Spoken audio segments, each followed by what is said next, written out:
Well, welcome. We are so glad you're able to join us this evening. My name is Melissa Abernathy, and I am the president of the Reading League Indiana. Tonight, captions are available, and a recording of tonight's event will be shared.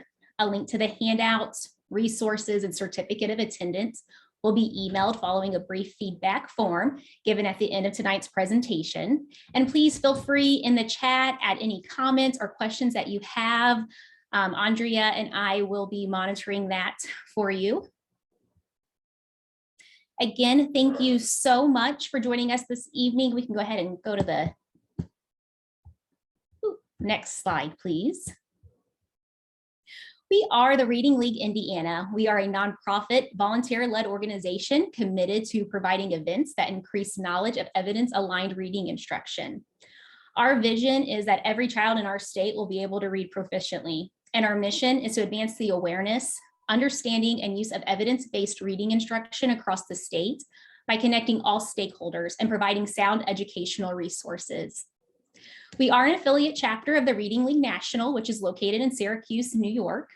And we recognize that literacy is a fundamental right that empowers individuals in a society. Research has yielded proven instructional practices that provide equitable access to the knowledge students need to be competent readers. We believe that all children deserve to learn to read and that all teachers can learn to teach them.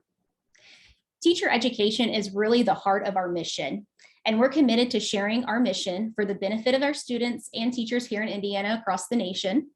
And our goal is to empower you to make strong, confident educational decisions for your students and children. So we really are truly a league, and we hope you'll continue to connect with us. So please, please, please find us on social media, reach out via email. We have a wonderful website with all sorts of wonderful information. I know like I said, I know we have people joining us this evening throughout the nation and even around the globe. So you do not have to live here in Indiana to be a member of our incredible community.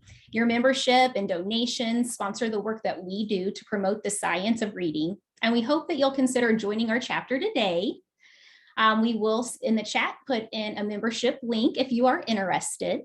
So as a member, you get access to a members only Facebook group for connecting, for networking opportunities, first notice of all upcoming events, just like this one, an invite to a one-time virtual members only meeting. It's per year with a chapter leadership, membership to the Reading League, our national affiliate, and you're invited to our Saturday morning coffee chat series, which has been just a fantastic way to connect with educators passionate about the science of reading from all over the state, and in this case, all over the world.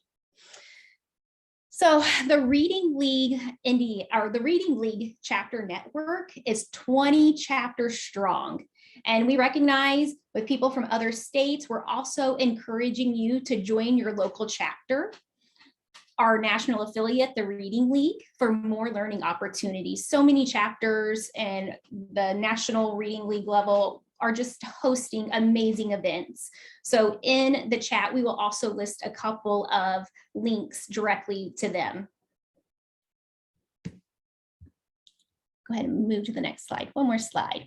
Now, I'm incredibly excited to introduce you to tonight's presenter, Jamey Peavler. Jamey Peavler is a full-time instructor in the Reading Science graduate program at Mount St. Joseph University. Jamey received a Master's of Arts in Reading Science from Mount St. Joseph University and is currently enrolled in the first cohort of the Mount St. Joseph University's doctoral Reading Science program. As the former director of training for the M.A. Rooney Foundation, Jamey has provided teacher training and coaching support for educators working to align instruction to the science of reading.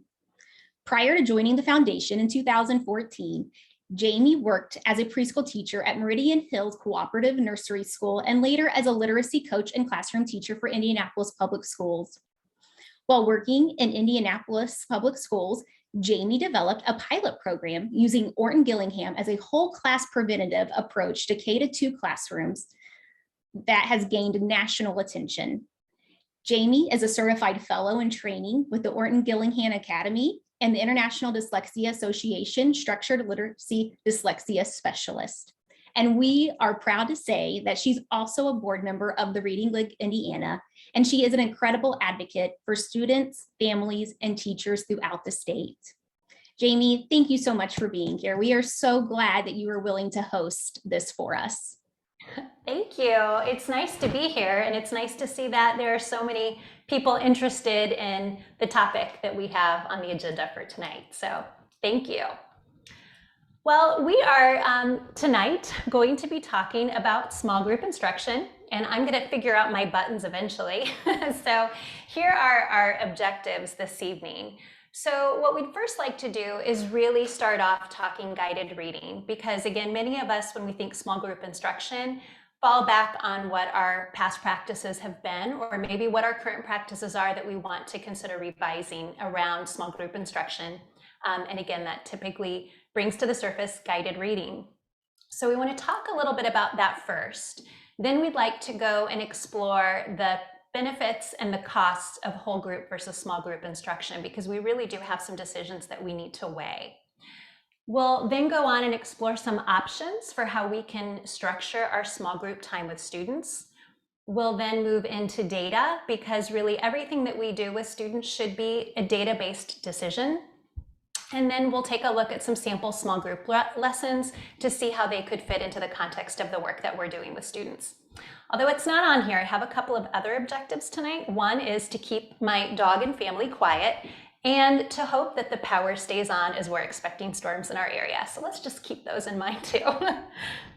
So for us to really start this conversation about small group instruction, there are two frameworks that I think are really pivotal in terms of understanding our objectives and what we need to try to accomplish for our students. And so the one that I always like to start off with is the simple view of reading. And for those of you who have seen this before, the context that I want to use this model in tonight is to really remind us that our goal of supporting students to be good comprehenders of text that they can eventually read independently, that goal is best accomplished when we think about the two instructional components of decoding, or word recognition, and language comprehension. And so it's those two variables that together work to accomplish that bigger objective. And so we need to, again, as we're mindful about our whole group instruction, we need to be thinking about how that informs our small group instruction. And so the next piece to that is really drilling down to what are those sub-skills that we need to support students to develop so that they can become good word recognizers and language comprehenders. And so it's not enough to go after the big word recognition goal and the big language comprehension goal. We have to get to the point where we're peeling back the layers to see what deficit students might be having so that we can help them reach the potential that they have and the grade level expectations. So now let's go on to guided reading. So in the world of the science of reading, we may have heard different theories, different statements about guided reading. And so we really just want to step back and provide some clarification around some of those things. So first, though, we'd like to know a little bit about what information and knowledge and comfort you're bringing to the table. So we're going to launch a poll that we would like you to respond to just give us a feel of what are some beliefs that you hold around small group instruction.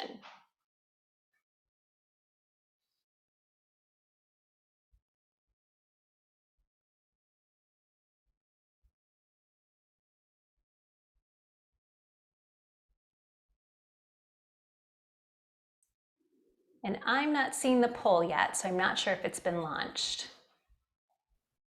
It has. It looks like many people have answered. Okay.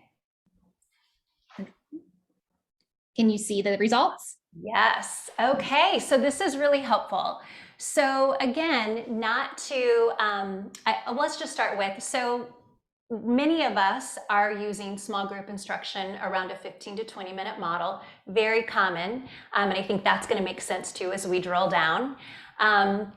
A lot of belief systems around the before, during, and after reading. So we'll talk a little bit about where that fits. and challenge our thinking there just a little bit. But I'm really excited to see the high levels of responses around variation. So that really is one of the goals that we want to set for ourselves, is being responsive to reacting to the individual needs of our students. So very helpful responses. All right, so we'll go ahead and close that poll, and let's make sense a little bit of why those questions are important as we move forward and explore some different models. So next, I want to take a look at a sample lesson plan. And again, I want to be very clear that this is just a sample, and I don't want to imply that all guided reading lessons look like this. But this is a typical representation of what I remember doing in my classroom with students when I was delivering guided reading lessons. So typically what characteristics we would see in a guided reading lesson is a grouping of students based on leveled text. And whether that leveling system is an alphabetic system, a student is a J reader or a D reader, perhaps there's a different leveling system used, or it's program-based. But the idea is that students are coming together because they're at a similar level in their ability to decode and comprehend text. The structure of the lesson may typically be delivered as a before, during, and after reading. And in that before reading component, we're typically setting the stage for reading. We might preview some of the concepts in the text. We might warm students up with a little bit of word work. Then the during reading is listening to students read. Sometimes they're reading chorally. Sometimes the teacher is listening in on a student or a couple of students. Perhaps they're even taking some running records notes. And then an after reading where we're checking for comprehension. So often, again, a guided reading lesson may include multiple teaching points around those activities. And the biggest piece here, and this is the piece that we again want to challenge you to think about this evening, is the emphasis on context clues. Perhaps when a word isn't known from context clues or picture clues, encouraging the student to substitute the word with something that makes sense, or guess based on other features, or as a last resort. And so the challenge here is that in that last point, we're taking students out of the text and giving them strategies to work around their decoding deficits for the text that they're in. And so as we contrast then what a guided reading lesson looks like, one more point I would like to make around a typical guided reading lesson is that despite the levels that we might group students in based on data that we've gathered, the structure still looks pretty similar. So on the screen here, you'll see a sample lesson for a level C and a level D text. And for a variety of reasons, the teacher may have grouped some students together for the level C group and others in the level D. But the activities that are happening in both of these groups are almost the same. And so there's not a lot of differentiation in terms of what's happening in the group, just the text itself may be the only piece that is different. So as we think about that, a question we're going to keep coming back to tonight is, what are all groups receiving when we're delivering small group instruction versus what are some groups receiving? And so that important piece, or that important comparison, is going to be something that we'll again keep coming back to as we make decisions about what we want our small group instruction to look like. So again, just a high level comparison of what guided reading lessons may look like. And now let's take a look at what a science of reading structured literacy small group lesson might look like. So some characteristics that we would look for is that we're grouping students by skill, and skill is different than level. I may have students that all need the same work on a specific skill. It could be that they're struggling with multisyllabic words. And when they encounter multisyllabic words in text, they're doing some of those workaround strategies, and I need to pull them over and I need to explicitly review with them some syllable division techniques to support them to decode text. Perhaps these are students that are having a difficult time in a comprehension activity. So if we think back to Scarborough's reading rope, perhaps it's the syntax, the sentence structure that the author is using that's very confusing for them. And so I need to pull them over and work with them on that specific skill to support them to understand text. So again, in a structured literacy lesson plan, we are targeting very specific skills. If we know that we have a group of students that are having difficulty with word recognition, then we really need to be mindful not just about the materials that we're using, but also about the techniques that we need to focus on. So if I'm focusing on word recognition, I probably need to be concerned about using fair decodable text. We'll talk a little bit more about what does fair decodable text mean. And then I also need to support that application of structured literacy strategies to emphasize knowing and applying the strategies that I've taught them to divide words, to sound out phoneme grapheme correspondences that I've taught them. If, though, my focus is more language comprehension, then I probably need to make sure I'm using a text that's rich in content and background knowledge. And if that's the case, I'm probably going to need to consider reading that text aloud to students because it could exceed their decoding skills. So a couple of characteristics that might look different from what we saw in the previous slides. So let's take a look at a sample word recognition small group lesson plan. And this one comes from FCRR. And in this sample lesson plan, we're seeing a couple of key pieces. So the teacher is defining the task. We're going to read sentences. So already that's a little different because sometimes in small group lessons, we're thinking it has to be based on a text. So here we're working on sentence level work. There is a direct teaching point, and we're working on decoding words that have patterns that students have been working on. So there's an I do, a we do, and a you do. And yet here there is no text that we're working on, and there's no comprehension focus. This is a word recognition focus for this group of students. Let's take a look at a language comprehension small group lesson. So here in this lesson plan, the focus is on syntax, and syntax related to a concept that can make it difficult for students to make sense of what the author is saying. And this is pronoun antecedent reference. And so in this passage that may be difficult to see on the screen about coal and natural gas and how they form, something that the teacher has discovered with this group of students is they can't track what the author is saying because they're losing track of these pronouns of what they refer to. And so in this lesson, our warm-up is reviewing what a pronoun is, talking about how a pronoun replaces a noun in the text, and there's an I do, we do, you do component to this. So the teacher is going to model through thinking aloud. Oh, I see the pronoun they. I wonder what they is referring to. And so every time we get to the word they, the students have to substitute what noun did they take place of to support their comprehension of text. And again, this could be something that's done as a teacher read aloud if this text exceeds students' decoding ability. So again, here we're not working on a word recognition focus, we're working on a language comprehension focus. So thinking back to Scarborough's rope and all those specific sub-skills that students may need additional practice with in a small group setting. A couple of pieces that I'd like to share with you. And again, I think something that's a really important feature in the science of reading is we use a research to practice framework. So what we do in a classroom is something that we have anchored in what research tells us is best practice. So periodically tonight, we're going to pause and go back and revisit what the research says to connect to why we're suggesting specific activities or perspectives. So never do with a small group what can be done as well with the whole class. And this is a quote from Timothy Shanahan. I've observed the identical lesson being delivered repeatedly to groups of 3, for instance. That is foolish, even if the curriculum director mandated small group teaching. Simply the idea that conferencing one-on-one about a book for 2 to 5 minutes is going to take kids to the same depth of interpretation with a text that a group or whole class discussion for 30 to 60 minutes. So it's the idea here is doing small group instruction just for the sake of doing small group instruction isn't going to be effective and efficient if everybody's getting the same thing.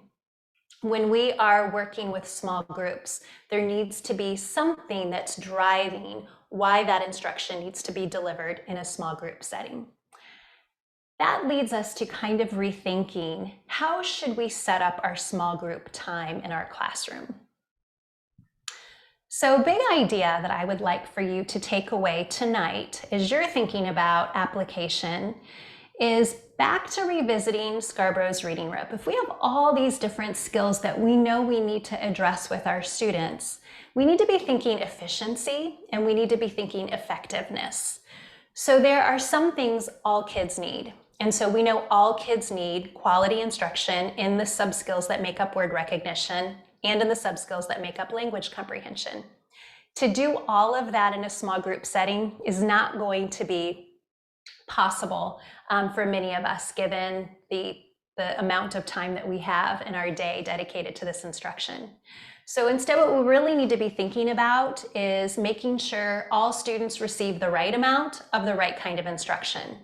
And so that universal instruction, that piece of our day that all kids get, needs to come first. And so we need to be thinking about that preventative approach of our universal instruction to reduce the number of students that need targeted small group instruction.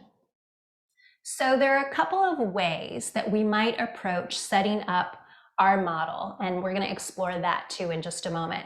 But back to what does research say about this? Why is it so important that we first focus on our universal instruction? I know we're here to talk about small groups tonight, but again, we typically don't have enough time to do all of the different pieces in a small group setting. So our first step is make sure universal looks good. And so in this quote, we're talking about effective classroom instruction. It needs to focus on all of these things: phonemic awareness, phonemic decoding, fluency in word recognition, and text processing. Construction of meaning, vocabulary, spelling, and writing. That's a lot. We can't do all of those things 4 or 3 different times with each group. So some of this has to be done whole group. And so what's done whole group in our universal instruction should be what all kids need. And that way we can target in small group instruction what some kids need. So how do we go about doing that? How do we decide what needs to be done whole group and what needs to be done in small group? Well, the cognitive model by McKenna and Stahl is really a problem-solving model for figuring out, using data, what some kids need and what all kids need. And there are a lot of parallels here to what Scarborough's reading rope has shown us. But again, if we think about this from a problem-solving system of using data, we actually start with that reading comprehension on the far right side. So typically we would give students, depending on their grade level, an assessment. Most assessments are reading comprehension assessments where word recognition and language comprehension are lumped together. That may be an oral reading fluency assessment where we just ask students to respond to comprehension questions. Most of your high-stake formative assessments are reading comprehension assessments. But the problem is that doesn't tell us what we need to know. We actually have to step backwards using a problem-solving method to figure out where some unique challenges might be for specific groups of students. So where I step back to is I need to ask, is it an automatic word recognition problem? So do these students have proficient decoding skills? How would I know that? Well, I need to probably give, depending on the age range and grade level of my students, a targeted word recognition assessment.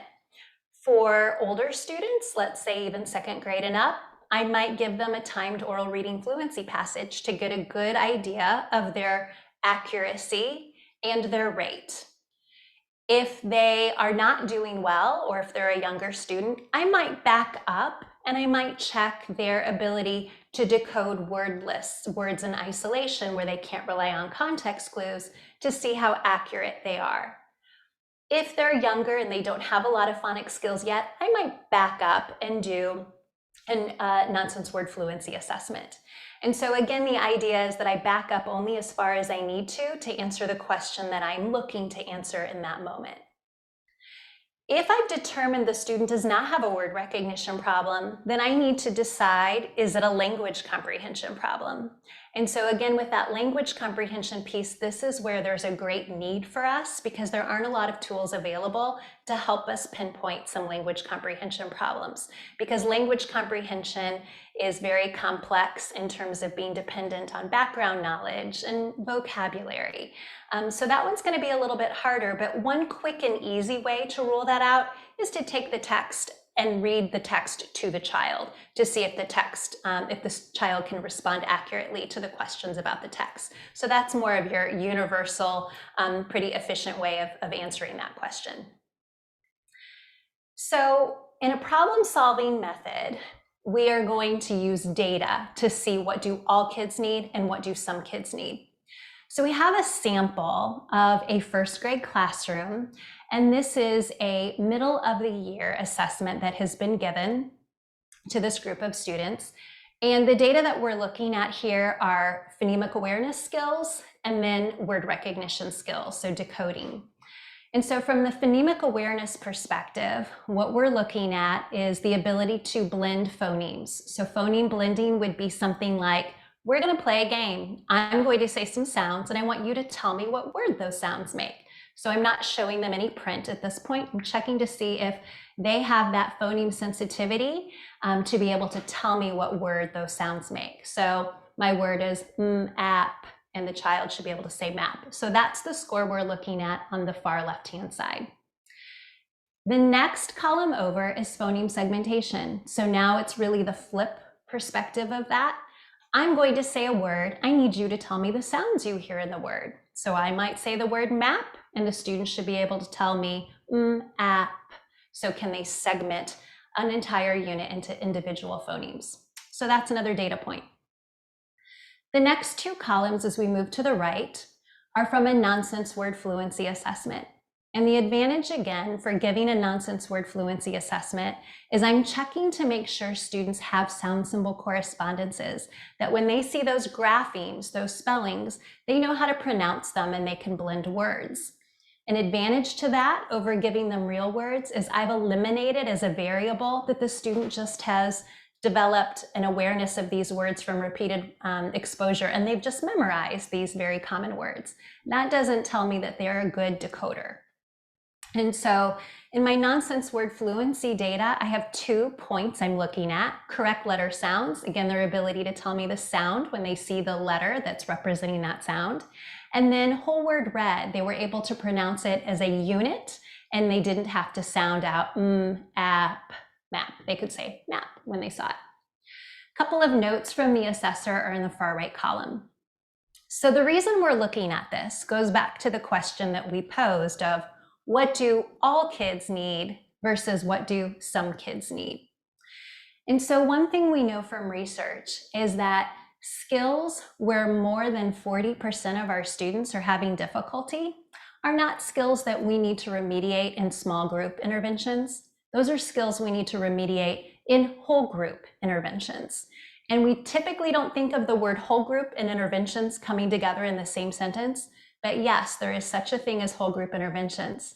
Sometimes our core instruction isn't solid enough for all of our students' needs to be met. And so we might need to supplement what our core instruction is doing by providing that intervention for all kids at the same time.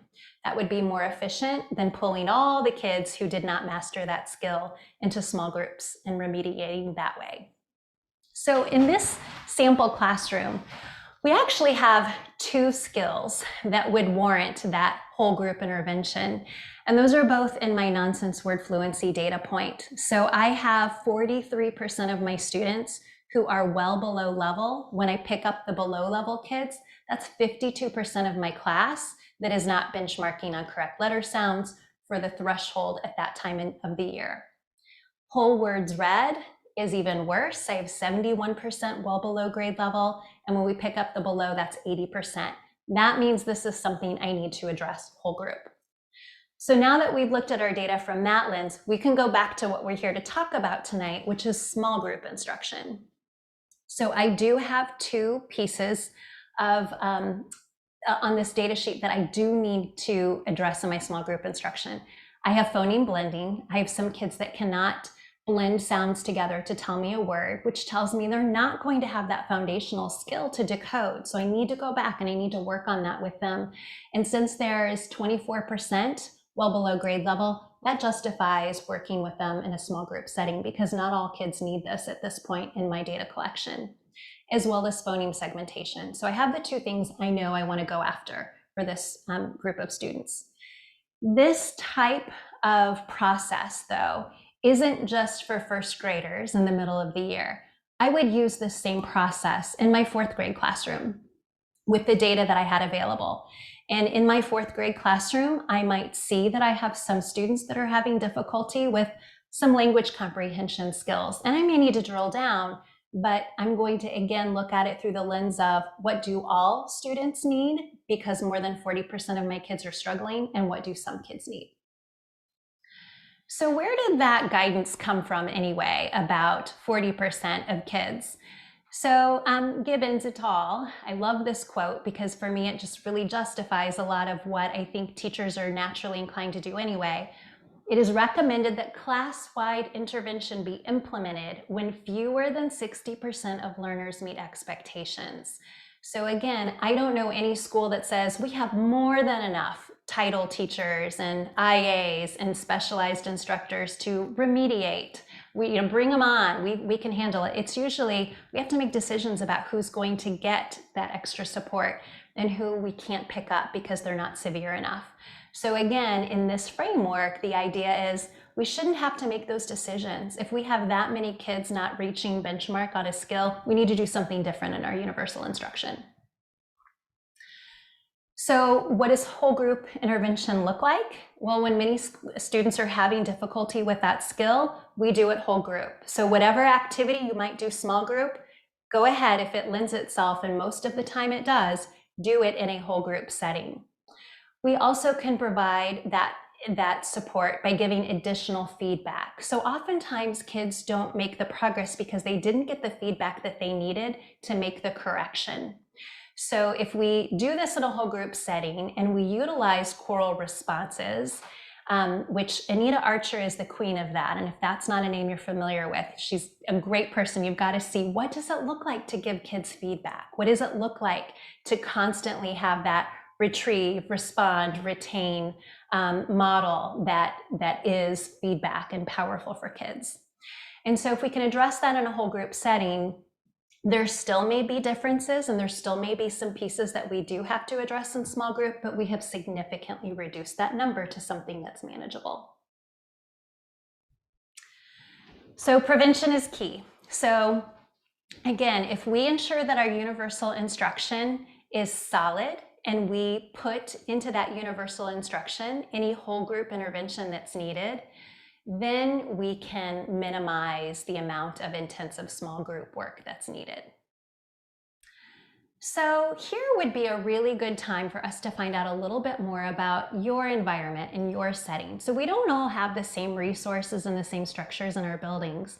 So here we'd like to know a little bit more about your group setting. So if you could go ahead and respond to this poll.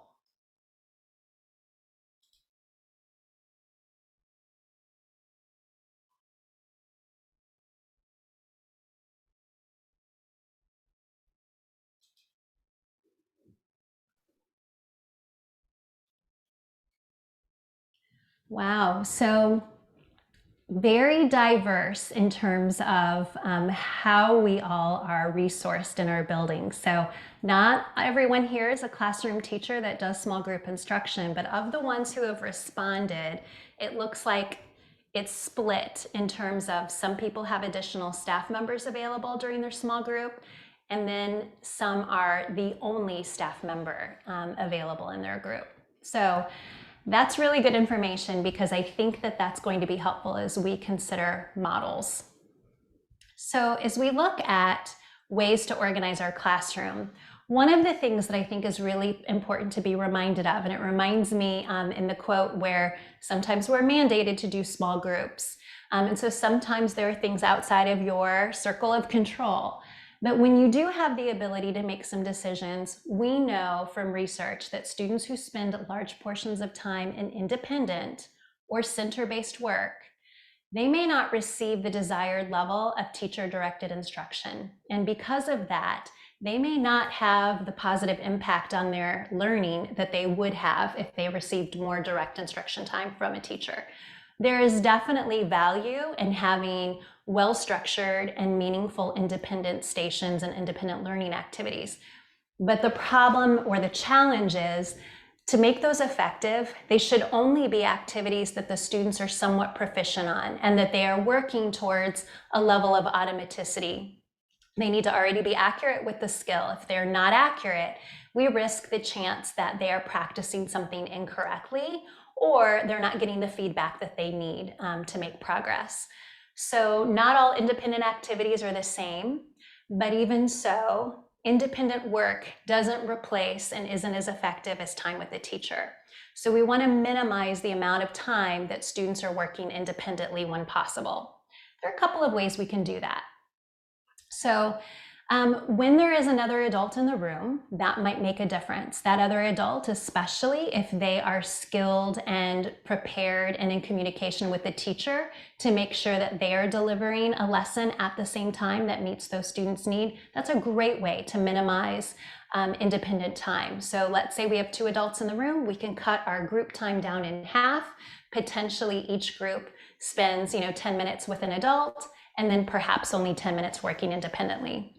But when that model isn't in place, which it looked like, again, for half of the people who are delivering small group instruction, that was the case, then we need to make some other considerations.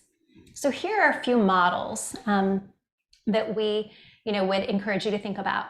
Model 1 is, if there is not another adult available, just reduce the amount of small group time that you have dedicated each day to maybe 20 minutes or so. And within that 20 minutes time, you could potentially meet with 2 or 3 groups. Now, obviously you can't meet with 2 or 3 groups if we're looking at a 15 or 20-minute lesson that covers word recognition and language comprehension. So what would that look like is where we're headed next. Or again, if you do have another adult available and you are simultaneously doing groupings, you can reduce that time, which is what we talked about on the previous slide.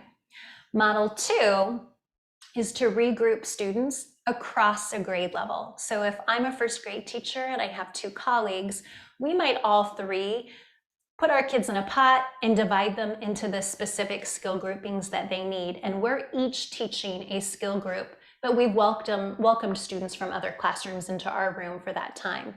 So then our group can be a little bit longer, but everybody who's in that group with us is getting what they need. Model 3 is to use small group instruction in a very targeted and brief setting. So as we explore these 2 this evening, we're really looking at a Model 1 and a Model 3 framework of very intense and small, brief lessons. That goes back to, again, that problem-solving model of figuring out what kids need. So when we're using a problem-solving model, here's what that looks like. We're back to asking who is having difficulty. So we've already addressed what our whole group needs. Now we're looking at the kids that have a different profile from a majority of our students. And we're asking, what is it specifically that this group of students is struggling with? And what will I do to support them? So what's that targeted instruction going to look like? And then the part that sometimes gets dropped, which is very important, is how will I know they're making progress? What am I going to do to make sure that what I'm delivering to them is actually working? So again, back to what does research tell us about making this decision? So the instructional level of every student needs to be considered to determine the extent to which he or she is receiving instruction that's within the zone of proximal development. So even if I am doing an intervention whole group to benefit all kids, there may be some kids that are not getting it at the level of intensity that they need, or perhaps they're lacking some prerequisite skills that are preventing them from benefiting from the instruction that the whole group is receiving. So there will still be a need to do small groups with some kids that are very specific. So back to the data set we were looking at a few moments ago. So now we know we're only looking at these 2 skills. We're looking at phoneme blending and we're looking at phoneme segmentation right now. And again, I'm looking at who is having difficulty and what specifically do I need to do for them. And that involves drilling down. Sometimes my data doesn't tell me everything I need, and I may have to get some more information as I'm working with students. So when we use a problem-solving process with embedded progress monitoring and that spaced review, we're going to talk about spaced review in just a moment with Hattie's work. It's really important that we use this data and collect this data because we may have to make decisions about formal interventions and really upping the intensity for these students. So we don't want to lose track of that, and definitely don't want to imply that small group instruction replaces tier 2 and tier 3. Those are not the same thing. So we'll come back to that too in just a moment. It's also important to know that just placing kids in a group with similar peers and just delivering the same thing isn't what we're talking about in small group.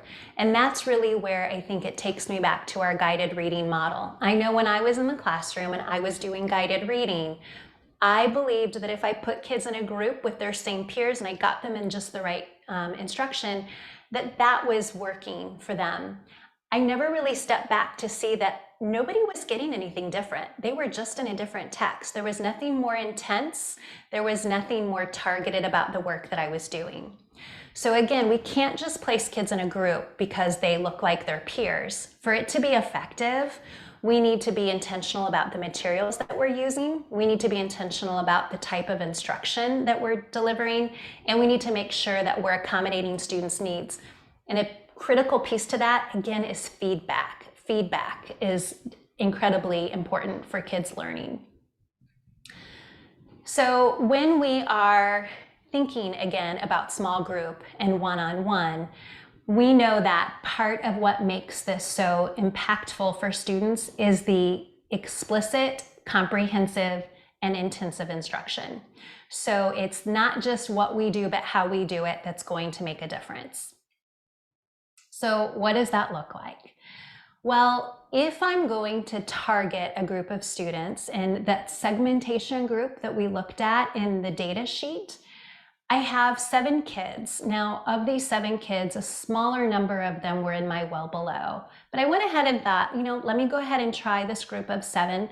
There is research about effect sizes in groups, but if I can try with this group and be effective and efficient working with them together, there's no reason not to do that. I might find as I get started that this group is too diverse and I should split them, but I have to tip my toe in the water somewhere. So in this lesson, one of the things, again, I want you to notice is there's always a warm-up and there's always an I do, a we do, and a you do. That explicit instruction model is very effective, and it's also very efficient because we need to gradually release the control and let students work on developing that skill, but they often need modeling and practice.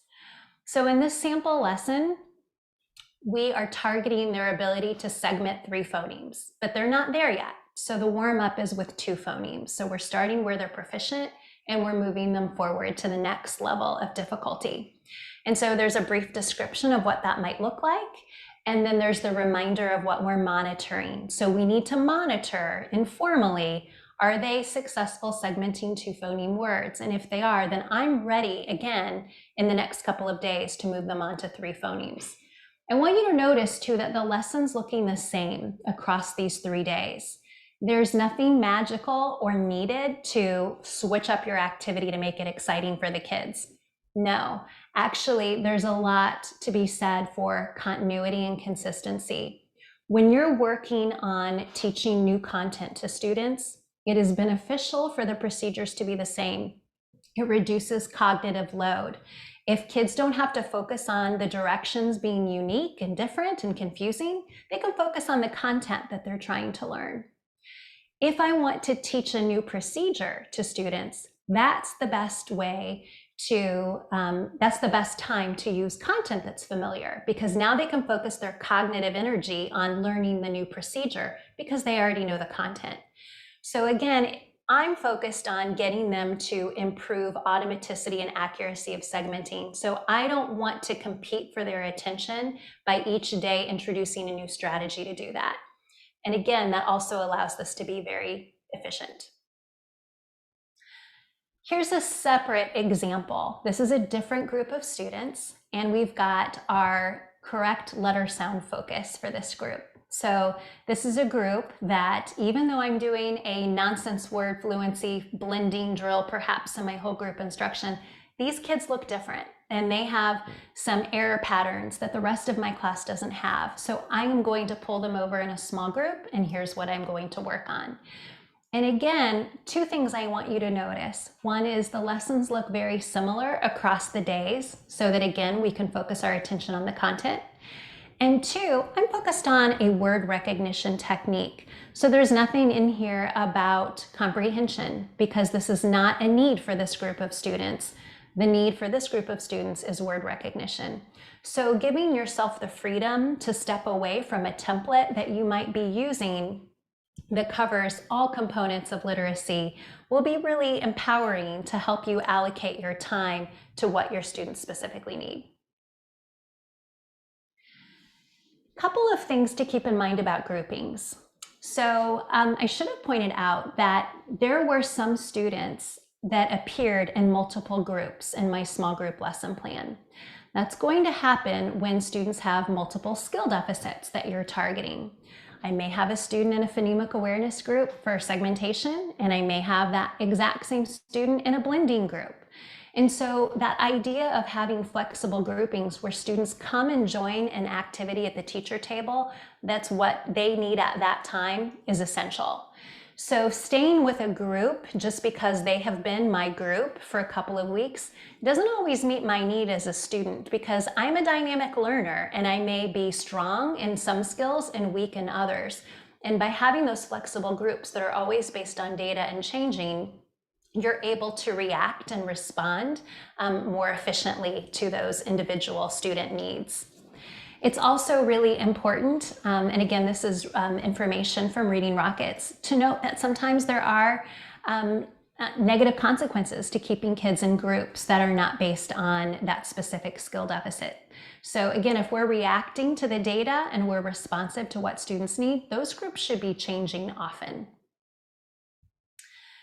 When we're doing that small group instruction, I can't stress enough the efficiency. So if we again can step away from holding ourselves to a structure of 15 or 20 minutes, and that all of these components of a traditional guided reading lesson are in place, again, that's going to give us the flexibility to perhaps see more students and to be more intentional about what we're working on.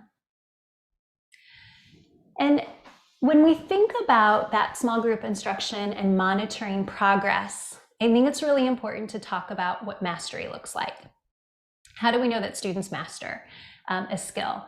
This is a really effective reminder for me, because what we talk about with mastery is different stages. So understanding something, which is really acquisition. So there's 4. Acquisition, which means I kind of understand the concept. It's starting to become part of my knowledge bank of tools or concepts. That's acquisition.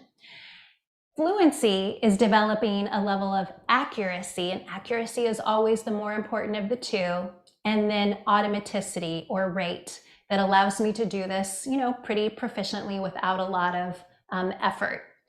Generalization is taking that skill and taking it out of the context that I perhaps learned it and practiced it in, and putting it in a broader context. And then adaptation is being able to know when I should adjust that strategy in different situations. So here's an example. So I may be a 3rd grader and I'm working on syllable division techniques, and I understand conceptually how that works. I understand that I need to find my vowels and identify them, because that tells me how many syllables. I know I need to label my consonants, and using a specific pattern, that tells me where to divide the word. I'm at the acquisition stage. That doesn't mean I'm ready to go off into connected text and apply what I've learned and be successful. What I need is work towards fluency and automaticity of that skill. And so I may do that with word lists where I practice over and over again. And when I'm to the point that I am ready to generalize, I'm at the generalized level when I can actually do that in the context of a sentence or connected text. And that adaptation is when I'm able to realize this strategy that I learned is working for this word, or, ooh, that's not the right strategy. I'm going to have to incorporate another one. So those are the 4 stages. And I think what's important to know is many times when we think of mastery, we might measure a student and decide that they have mastered a skill when they're really only at that adaptation and they can tell us the skill, or perhaps they're at the fluency and we're done and we've graduated them on. No, mastery is getting to all 4 steps of that process. In order to get there, Hattie's work on visible learning and effect size and what works and what doesn't work is a really powerful resource to look at. But one of the things that stands out to me in his work is the effectiveness of spaced practice. So spaced practice is the concept that we do something and maybe a day or 2 later, we do it again. It's not enough to be able to master a skill in a short period of time. It's the idea that I can come back to it in a few days. I can come back to it in gradually increasing periods of time, and that skill is still working for me. So that's where small group instruction is really powerful too. So if I've worked with a group of students for a couple of days this week and we've worked on a skill and they're solid on it and I've monitored it, I still need to check them and I need to pull them over and I need to work with them on generalization and adaptation of that skill in the coming weeks. And it's not until we get to adaptation that I know that they're ready to move on. And so part of that step process is making sure that we see them over time in that spaced practice. So shorter bursts and shorter repetitions of that skill will always pay off more than extending that into a longer lesson. Progress monitoring is a really important piece of that small group time. It's not something you're going to do in addition to your small group. It should be embedded in your small group lesson. And so to progress monitor, we need to think about tools that we have. And we need to validate that assessments that are teacher created or informal observations are absolutely effective and efficient ways to progress monitor. And so when we're doing that progress monitoring, again, sometimes those teacher-created assessment tools are the most powerful because they're the most tailored to what you have been working on. Off-the-shelf assessments are great too, but sometimes they won't answer the question about that specific skill that you've been working on. So we're going to take a look at a couple of sample small group lessons. And so as we do that, a couple of things that, again, we want to keep in mind as we're looking at. We want to notice that these 2 samples that we're going to watch, and these are video recordings of teachers that you're going to see, both are very brief. We need to look at what part of Scarborough's reading rope are they focused on. What is the specific skill? Maybe there are 2 skills they're working on. Do you believe that they had data that supported them to identify what it is that they were working on? And that as you're planning your small group instruction, this is your, again, your step-by-step process that you're thinking of. What data do I have? What does the data tell me? What are the specific sub-skills my student is working on? How is that direct instruction going to look? And how am I going to know? And although you're not going to see all of those pieces happening in these lessons, thinking about what that would look like may be beneficial. So again, you're going to see this over and over again. Going back to those sub-skills is really what makes that small group instruction targeted and efficient. So this lesson that we're going to watch first is from a teacher here in Indiana, in Decatur Township, and this is a kindergarten group of students.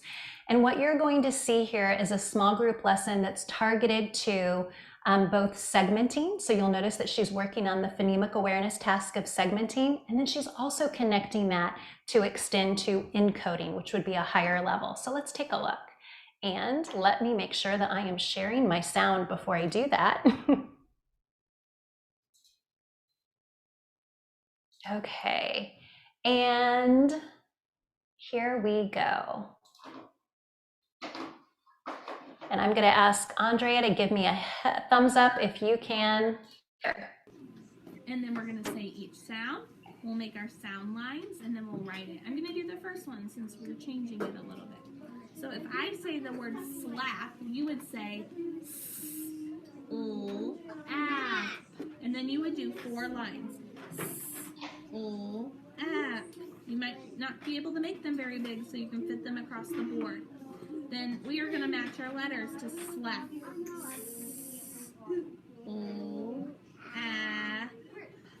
And then we'll read it. Slap. Okay? Make sure you're getting your S blend in those first two lines.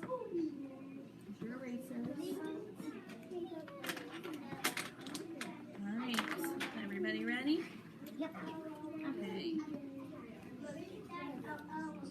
The word is slam. Say slam. All right, tap your sounds.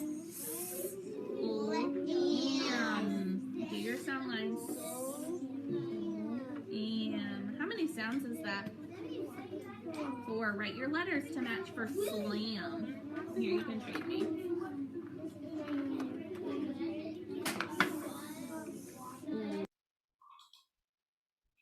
All right, so in that lesson, again, what we're seeing is a very targeted, brief practice with the students. And she warmed them up again by making sure they're segmenting those blends, which is great because if she had just jumped into having them spell those words, some of them may not have been, primed for that with that phonemic awareness piece. She really got them ready. So targeted, I love that she's giving them feedback right away. She's displaying the answers immediately, which again, that feedback is so important. And if you notice, they're chorally responding. So she's not calling on individuals. And that again is a really powerful way for making sure kids get the repetition that they need. So this next one that we're going to look at is, whoops, let me stop that one. Okay. This next one that we're going to look at is an advanced morphology lesson. So this is with an older group of students. You'll hear a little bit of an accent here. And what she's doing is she's, again, working on an area of morphology, which morphology is really interesting because it can be advanced phonics, so work on word recognition, but it also bridges into vocabulary. So it starts working on language comprehension. And I thought this one was neat because I actually learned some things about a suffix ION in this lesson. So just remember that really, technically speaking, the suffix is ION, not SION. So I would say it like this. If the base verb ends with, what did you say? DE. DE. Replace the DE with the letter S and then add the suffix ION. We have explode and explosion for the DE, and on the DE, so you take away the DE and you replace it with an S, and you add the suffix ION. Okay. And we also had correct and correction, which is if the vowel is followed by a T, then you take away the T and replace it with SS, then the suffix ION. So if I have the word correct, the last part of the word ends with a blend of two consonants. It's CT, the KT. Can you see that? Yeah. So what do I do for that one?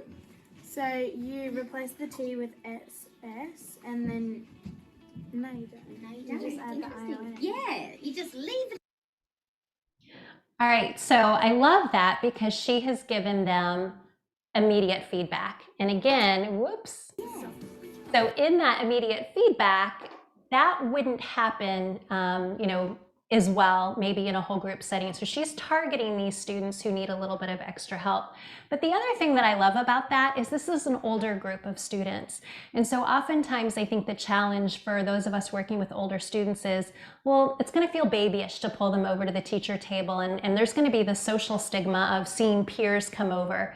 So small group instruction doesn't have to look that way. Here she's going to the students. They're partnered up and she's going to the students. The complete video really shows a lot of that, but it's just a really powerful way to kind of rethink what does small group look like, because sometimes that's going to be an important piece in your structure too. So some really important pieces, again, I think for us to go back to, okay, we've heard a lot of stuff. There's been a lot of me talking at you tonight. So as we walk away, the big ideas here are we need to first make sure our universal instruction, so that instruction that all kids are getting, we need to make sure that that is what we're looking at in terms of our data to see if it's effective, because it's almost like we have to triage. We have to triage what are kids struggling with, that are representative of a majority of our students, because that means our core isn't working for our kids at that moment in time, and we need to do a whole group intervention. So again, let's not put in small group interventions what is best suited for whole group universal intervention. We need to keep our small group instruction very targeted to what some kids need, in contrast to what all kids need or most kids need. And to make it efficient, it needs to be targeted.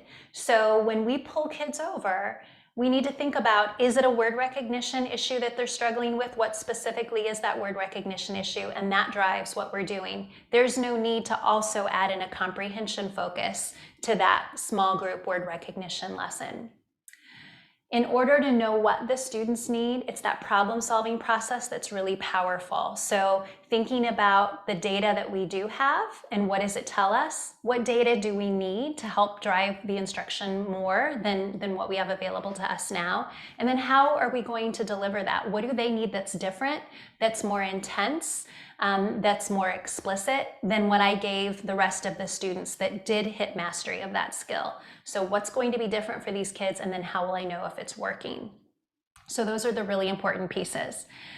And one thing I would address that I would say now is, if you are in a position where you're comfortable and familiar with a guided reading lesson plan template and you're currently using it, but you've made the step of replacing your leveled text with decodable text, go. That's awesome. That is a huge step, and you are doing the right thing. And so I want you to keep doing that. If you're feeling like, you know what, I'm doing that, I do see that perhaps I'm doing the same thing with all of my kids, and maybe I could make some changes and be more strategic, then this is information that you might want to think about how that would look in your classroom. But the biggest shift that we're asking you to make is thinking about the text that we're putting in front of kids. And when we're putting kids in front of text that's fair and decodable, we don't have to rely on techniques that are not evidence-based. We don't rely on techniques of looking at the pictures to support our decoding deficits, or ignoring that word and using context clues to figure it out. Those are not evidence-based techniques that help us become better readers. So again, if you've already made that step for decodable text, we are excited for you and we're cheering for you to keep on going. And as you're selecting that decodable text, or if this is a new area for you and you're ready to step into that, we'll share some resources in a moment. But the two things I want you to think about as you're choosing decodable text is fairness. So for a text to be fair, it needs to follow a scope and sequence that addresses what you have already taught. So as I'm looking through a decodable text for me to decide if it's appropriate for my kids, my first question is, does it contain syllable types that I've taught? So yep, if I can check the box that my kids know Magic E and they know closed syllables, all right, good, this text looks pretty good. Second one would be, are all the phoneme grapheme correspondences fair? Have I taught those? What about the high frequency words? Are there any phonetically irregular words here that my kids might not know? So again, I'm thinking about fairness, because just because a text is decodable doesn't always make it fair for those kids. So sometimes there's a process that you'll need to follow. So I am going to have us launch our last poll and see kind of what our thoughts are from what we've heard this evening.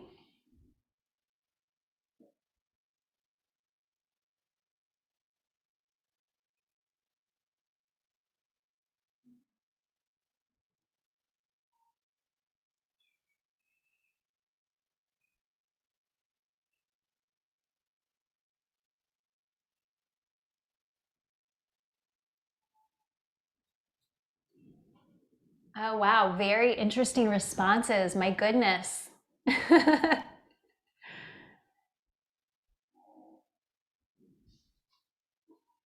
All right. Well, that takes us to our questions. So we are going to go ahead and do some questions. Andrea, would you like me to stop sharing my screen as we do questions? You can leave it, honestly, because we'll come right back to it. But Jamey, thank you so much. There were so many critical takeaways from this, and I just love how you framed this as an encouragement to teachers to just take one more step. What's the next right step you could take based on the evidence we have for good reading instruction? So we do have lots of questions and we have some time. I'd love to send you a few of them and we'll talk about them now. A lot of questions about your word recognition data. So that template or that table that you had was so helpful and really brought to light what students might need for intervention. So can you tell us a little bit more about that? For example, what assessments did you use to get that data? Was it only CVC words or a specific type of words you were using? Good question. So that was a sample from a first grade classroom here in Indiana. And so their nonsense word fluency assessment that they had was actually driven by their core. So their core provides a nonsense word fluency assessment that they kind of use as a formative assessment based on patterns that they've taught.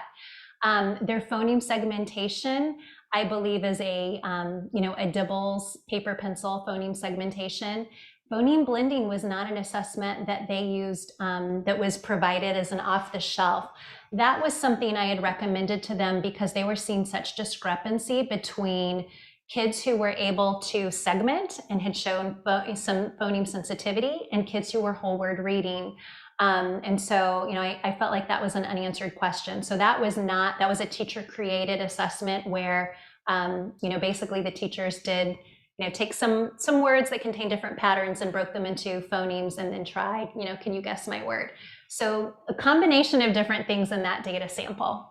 That's great. I've also seen teachers use spelling lists as an inventory like that and look for which patterns students are able to accurately encode on that spelling assessment and put all of their students' data together. Did they get the beginning, medial, end sounds? And you can look at your data that way as a nice additional idea. Great suggestion. How about progress monitoring assessments? That came up often. So how often would you progress monitor? How often would you regroup students? And what assessments would you use to make those decisions? Yeah, that's a very loaded question. And that's amazing. There's a lot there. I think it depends first on how significant is the deficit, because obviously the students who are a little further behind, we do need to check more frequently because these are the ones that can't afford being in an intervention that isn't effective. So that's why we typically monitor them more frequently. And that is asked quite often. A lot of people say, why is it that the red kids, and we typically use those labels, are progress monitored all the time? Well, again, these are the kids that time is precious. So we need to make sure we're making progress. So we check more often. But with some foundational skills like phoneme segmentation or first sound fluency or basic correct letter sounds, it typically should be when you feel like you need more information to move forward. So let's say I've been working with a group and we're working on accuracy of short vowels A and I because they're having difficulty with that. If towards the middle of the week, I'm seeing a difference in my group, I might progress monitor. Or for me, I might be with this group for 2 weeks before I feel like it's time to get more information. So really, there's no clear and kind of line in the sand answer, but when in doubt, to me, it's about every 2 weeks for my below level kids. That's my default if I'm not sure.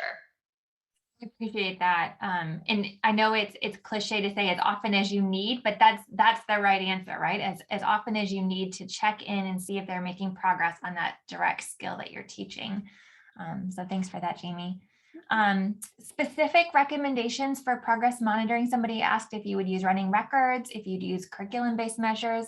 What types of progress monitoring are you doing in addition to those teacher-created materials? Yeah, so I think too with skills. So if you're at the point that your students have a pretty nice bank of phonics skills and they know multiple syllable types and lots of phoneme grapheme correspondences, then an easy CBM for an oral reading fluency typically works well. If these are younger students with not a lot of phonics skills and they're really in need of decodable text, then I typically do rely on decodable passages to give them for an oral reading fluency assessment. I typically don't do a traditional running record because in my experience, a running record is more noting the cueing system that kids are using when they don't know how to decode. And since that doesn't align to what my instructional focus is, that typically isn't the data that I would gather. But I might do a different version of a running record, which is I am listening to them and I'm coding their responses from the perspective of what sound symbol correspondences, what decoding errors are they making? So that's one variation. But again, for decoding and word recognition progress monitoring, I almost always, if I'm in a tightly controlled phonics environment and limited phonics skills, I almost always do word lists. I almost always do a visual and a blending drill with them to see if they're accurate with the patterns that I've taught, because I don't think a decodable text, and not decodable, I don't think an oral reading fluency kind of trade passage is going to be sensitive enough to tell me what specific skills I've taught that they've mastered versus what they're still having difficulty with. Great, thank you, thank you. This is also rich. I hope you all are taking notes for me as well. A couple of questions have come up about, do you meet with all students? Would you meet with your on grade level students? Would you meet with your high ability or enriched students who need enrichment? And then also specifically asking about a kindergarten classroom, if students have met those grade level standards, would you move on to more difficult phonics patterns? Would you keep going in that scope and sequence? Good.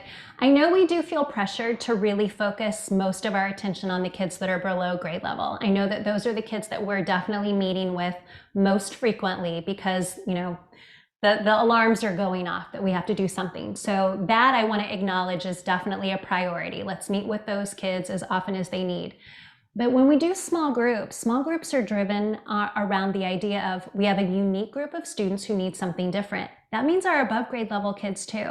So our above grade level kids need something different that the rest of the group doesn't need. So I do still meet with those kids that are above grade level for enrichment.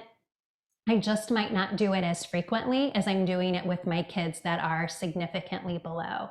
And then the other question to ask yourself is, you know, what's driving you to need to meet with those kids? So again, if there's an instructional need and they need enrichment, by all means, that's a small group, you know, to work with.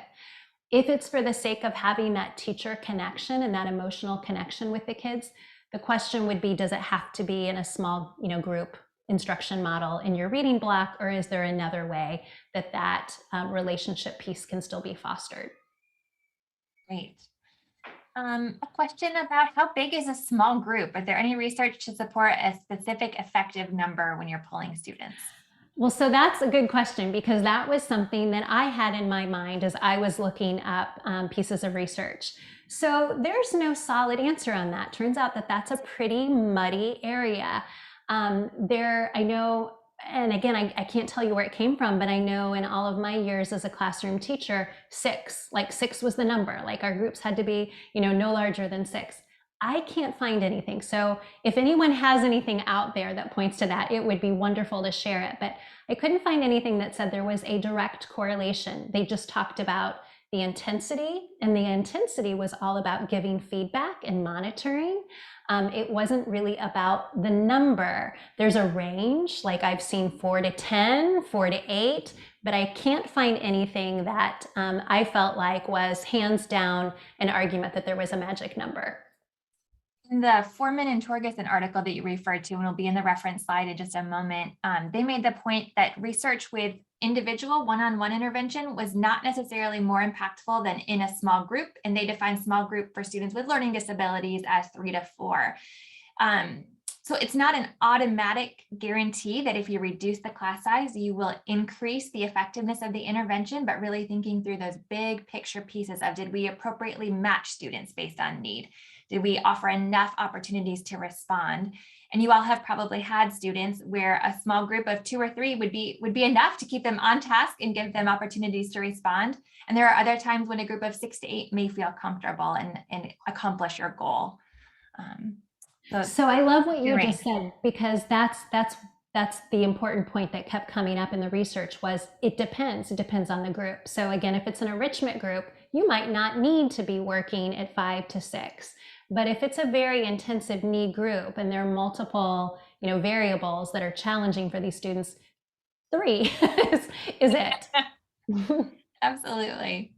Thinking about older students, maybe somebody in middle school who's still below grade level and working on foundational reading skills, would the same model apply for those students? Okay, start the first part of that question again for me, please. Sure. Thinking about students in middle school, so 5th, 6th, 7th grade, who maybe still are working on foundational reading skills. Mm-hmm. Yeah, so I think too, if the data for them is significantly different than their peers and they need, small group, they need small group. But I think for a lot of middle schoolers that are significantly behind, my question too would be, are they getting, tier 2 or tier 3 interventions? I know in a middle school schedule, that becomes really challenging. So recently in an MTSS course that I was taking, one of the topics that I was researching was, what does MTSS look like in middle and high school? And the challenge is sometimes that students have to have a dedicated block in their instructional day that they are in a class, a specific class for whatever their need is. Since many middle schools and high schools don't have that for a variety of reasons, then yes, being able to work with those students in a small group is really important. And that's where the research on groups being fluid and dynamic is really important, because especially in those grades, there becomes a negative social connotation with that small group.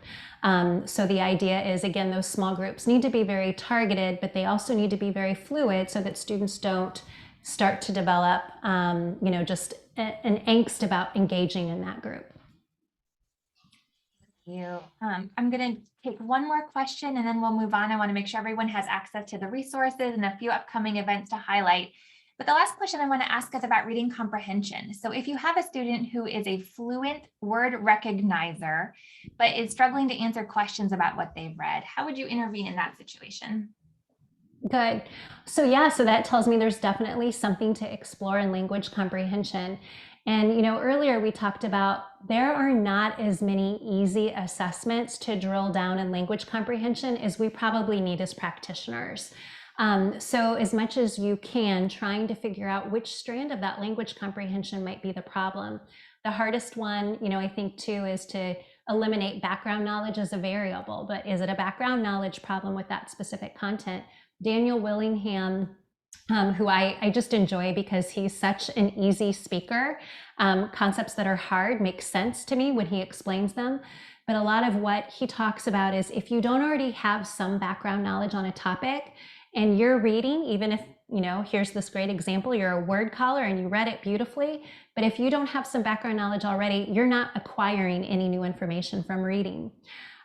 So is it a background knowledge problem? Is it a vocabulary problem? Is it a syntax problem? So we still really have to pinpoint, because it's not easy enough to say they can't comprehend. Why can't they comprehend? And that's the nitty-gritty work that unfortunately is not very easy to do. But I'm hoping maybe within this group of people that have joined, there may be a way to share some beneficial assessments that we can drill down and see if there's a way to pinpoint what the comprehension deficit is. Right. It's also a recommendation to talk to your speech language pathologist or school psychologist. They may have some useful assessments and information to help shed light on those students' difficulties. So thank you for that suggestion.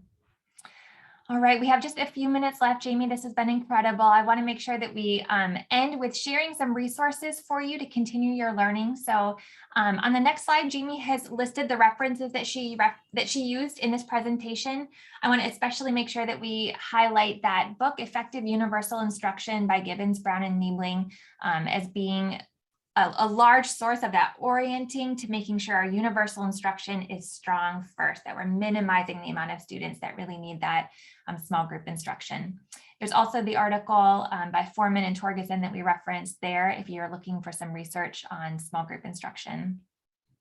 And then we also put resources together that would help further your learning in this area. So the Reading League Journal has very well-written research that is written for educators. So it is practical.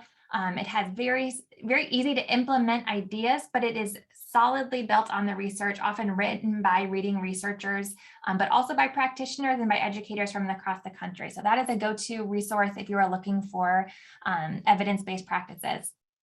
Jamey also mentioned the Florida Center for Reading Research as a source for some of these activities. Jamey, that reminds me, one other question that came up was where you got your sample lesson plans when it was a structured literacy model. Were those lesson plans that you had created, or did you get them from somewhere? So the one that was towards the end, where it was the segmentation and the correct letter sounds, those are just ones that I wrote. But the one that was up in the initial part, right after we compared guided reading, that was an FCRR one. Great. There are a couple of other things here. If you're thinking more about evidence-based, research-based strategies or structured literacy and typical literacy, I want to highlight that progress monitoring tools chart here at the bottom has several ratings that you could look at a progress monitoring tool and determine if it would be reliable and valid for the purpose that you are looking to use with your students.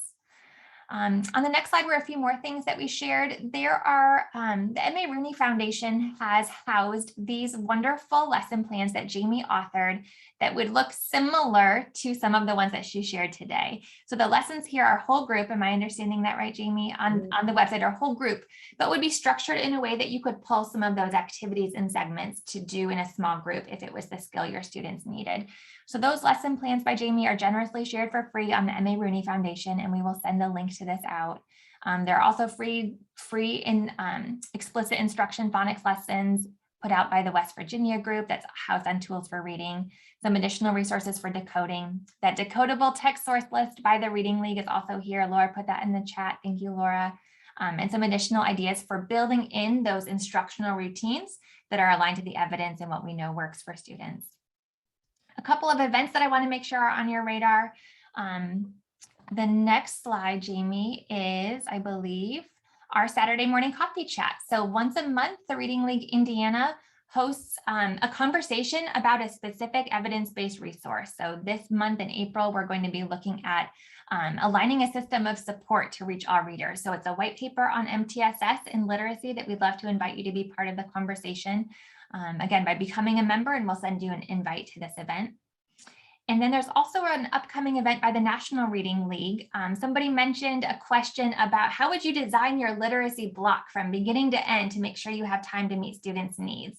Lindsay Kemeny is a wonderful resource, and she's going to address that very topic on the national platform May 12th at 5:30. So mark your calendars and we'll send that out.